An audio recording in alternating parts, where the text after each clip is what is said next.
ito ay rated SPG. Striktong patnubay at gabay ng magulang ang kailangan. Maaaring may masiselang tema, lengguwahe, karahasan, sexual, horror o droga na hindi angkop sa mga bata.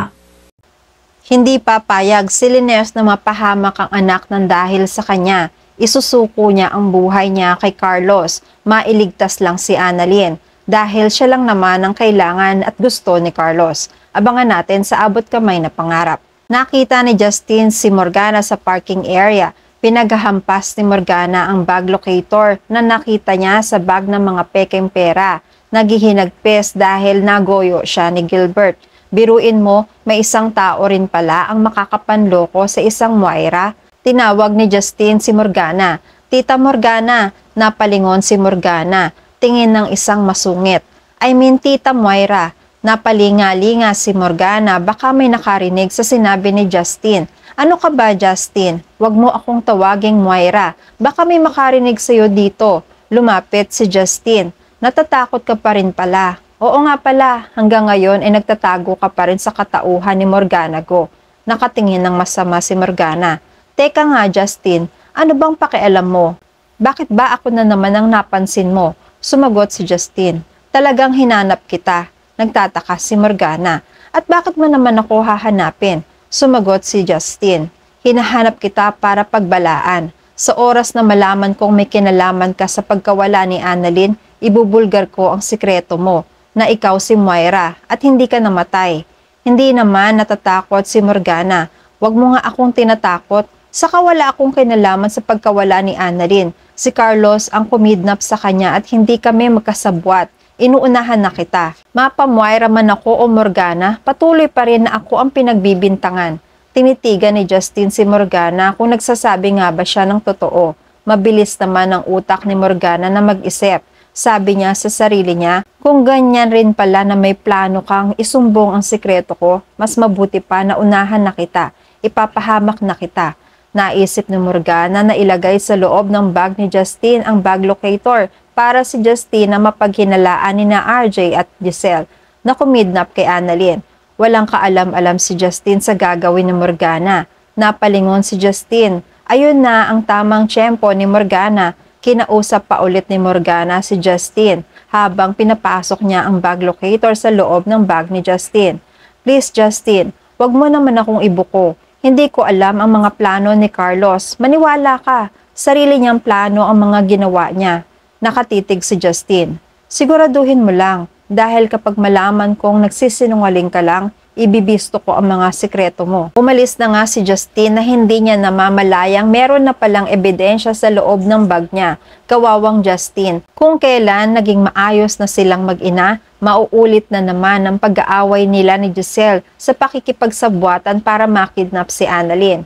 Nakatingin naman si Morgana na nakangisi habang papalayo si Justin. Hindi mo na ako mabibisto dahil mas mauuna kang mapapahamak kesa sa akin. Sa Apex, naiinip na si Dr. Kim sa update tungkol kay Annalyn. Hindi na siya mapakali dahil ilang araw na ang lumipas pero wala pa rin kasiguruhan ang kaligtasan ni Annalyn. Hinabol ni Dr. Kim si RJ. Doc RJ, it's been days since Annalyn has been kidnapped. What are we going to do now? Don't you have any ways to find her? Are we waiting here for nothing? We are wasting our time. What if we are getting too late and we found out that Annalyn was dead? Nairita si RJ sa kakulitan ni Dr. Kim. What do you think? I am not doing anything to find my own daughter? We cannot track Annalyn as quickly as you think. Even the authorities are having difficulties searching for her whereabouts, as well as Carlos. I know you are concerned with Annalyn, but don't you think I am not doing anything to proceed with the investigation?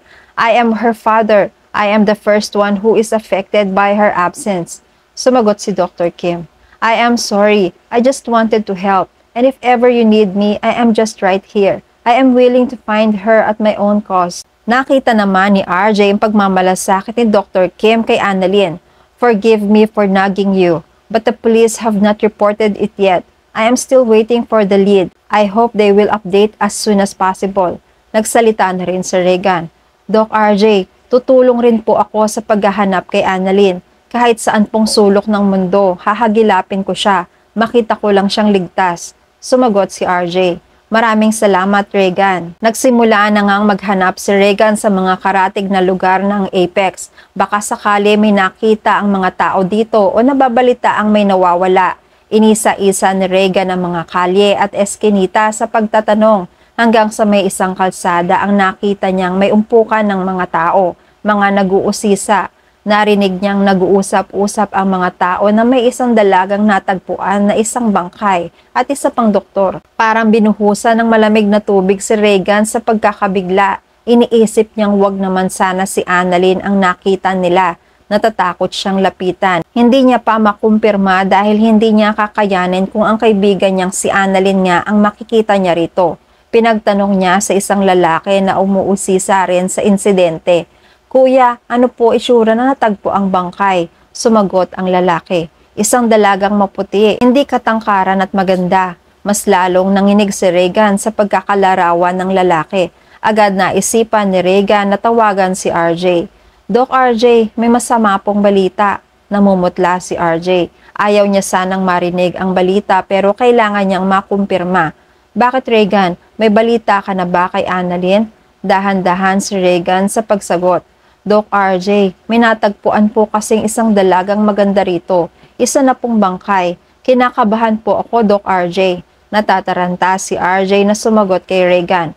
Papunta na kami dyan. Nagmamadali nga si RJ na sumunod sa kinaroroonan ni Regan.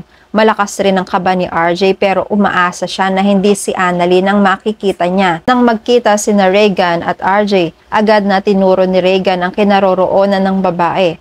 Doc RJ, nandun po. Pasensya po, hindi ko po kasi kayang makita kung sino ang natagpuan nila kaya hindi ko nakumpirma. Iba rin ang reaksyon ni RJ. Kailangan makita muna natin kung sino yon bago tayo mag-react. Tara na Regan. Nagmamadali nga sila. Napatigil si RJ sa harapan ng nakabalot ng bangkay. Nagkakagulo pa rin ang mga tao dahil may mga pulis na rin na nag-iimbestiga ng pagkakakilanlan ng biktima. Pinayagan si RJ na makita ang babaeng nasa ilalim ng tela. Unti-unting tinanggal ni RJ ang tela. Malakas ang kaba nila ni Regan hanggang sa tumambad na ang itsura ng babae. Hindi si Annalyn. Napasigaw si Regan. Hindi siya si Annalyn. Napaturo at napatingin sa langit si Regan. Tanda ng pasasalamat niya. Nagmamadali na rin silang bumalik muna sa Apex. Nagising na nga si Linnes. Nagulat siya dahil ang daming taong nakapalibot sa kwarto niya. Medyo malakas na siya at nakakabawi na. Binati siya agad ni Josa. Linnes, gising ka na. Gusto mo bang kumain? Nagugutom ka ba o nauuhaw? Ngumingiti lang si Linnes. Napansin niyang wala si Chang Susan. Josa, si Chang Susan, kamusta? Nasaan siya? Sumagot si Josa. Nagpapagaling pa siya Linnes, nasa kabilang kwarto. Okay naman siya, kapapakain ko lang sa kanya. Iniwan ko siyang natutulog. Maya-maya ay napansin ni Linnes, si Annalyn naman ang wala sa paligid. Si Annalyn, nasaan siya? Dumalaw na ba siya sa akin habang tulog ako? Walang umiime kahit sino sa kanila. Mga ilang segundo ang lumipas, kinabahan na si Linnes. Hindi na siya kalmado. Bakit walang sumasagot sa inyo? Nasaan si Annalyn? Bakit hindi kayo magsalita? May nangyari ba sa anak ko? Ano? Magsalita kayo. Naglakas na ng loob si RJ na sabihin ang totoo. Nawawala ang anak natin. Kinidnap siya ni Carlos. Nanlumo si Linnes. Sumasakit ang dibdib niya sa balitang narinig. Takot na takot si Linnes para kay Annalyn. Nagwawala siya. Gusto niyang umalis sa Apex para siya mismo ang maghanap sa anak. Alam niya kung gaano kasama si Carlos. Naalala ni Linnes na baka gawin ni Carlos kay Annalyn ang mga ginawa sa kanya noon ni Carlos nung siya ay dinukot rin. Pinagtatanggal ni Linnes ang mga nakatusok sa kanya hanggang sa pinigilan siya ni RJ at ni Yakap. Pinakalma pero nanghihina naman si Linnes. At yan ang mga pakakaabangan natin sa Abot Kamay na Pangarap. Please like this video and please subscribe to my channel. At magkita-kita po muli tayo sa mga susunod pang episodes.